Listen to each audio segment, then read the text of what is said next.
देखो इधर बेटा, सब अनुपात एवं समानुपात का प्रश्न है। किसी राशि को 4410 रुपया के तीनों बेटों में 3:7:8 के अनुपात में क्रमशः बांटा गया है। सबसे छोटे बेटे का कुल कितनी राशि प्राप्त होगी यदि प्रदत्त अनुपात छोटे से बड़े बेटे के हिस्से के रूप में है। समझ में आ रहा है ना। तो देखो यहाँ दिया हुआ अनुपात में तो हम दो मेथड से इसको बता देते हैं, ठीक ना। तो देखो फर्स्ट मेथड, यहाँ पर फर्स्ट मेथड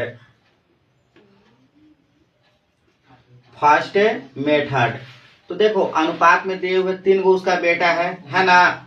प्रथम अनुपात द्वितीय अनुपात तृतीय। कोई दिक्कत यहाँ तक ले। प्रथम कितना है 3:7:8 हो गया। अब करा कुल क्रमशः बांटा गया था, यानी कुल जो होगा इसके बराबर हो जाएगा। तो कुल कितना हो गया देखो 8 7 15 15 3 18। ये कुल कितना हो गया 18। ये 18 जो हुआ इसके बराबर हो गया। 18 ना होगा कितना है 4410 है ना। तो छोटा बेटा के पूछा है, छोटे से बड़े के हिस्से के रूप में है ना। तो किसके बारे में पूछा है, छोटा बेटा का कुल कितनी राशि होगा ये पूछा ना। तो छोटा वाला ये है, इतना बराबर क्या होगा।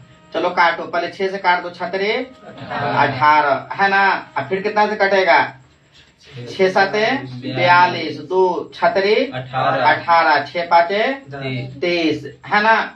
फिर 3 से कट जाएगा, काटो क्या मतलब में कटेगा 3 से। देखो 3 दूना 6 3 चौको 12 3 5 15 245।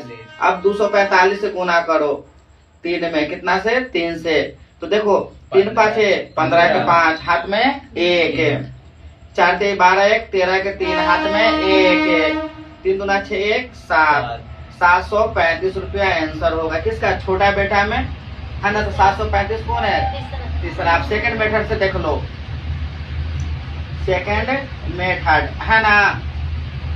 अब देखो यहाँ कहा था कुल का बात हो रहा है, तो कितना हो जाएगा 8 7 15 15 3 18 18 इसके बराबर है। कुल के बराबर कुल कर दिए, यानी 4410 बटे 18 निकालना है किसका, छोटा बेटा के। तो छोटा कौन है 3।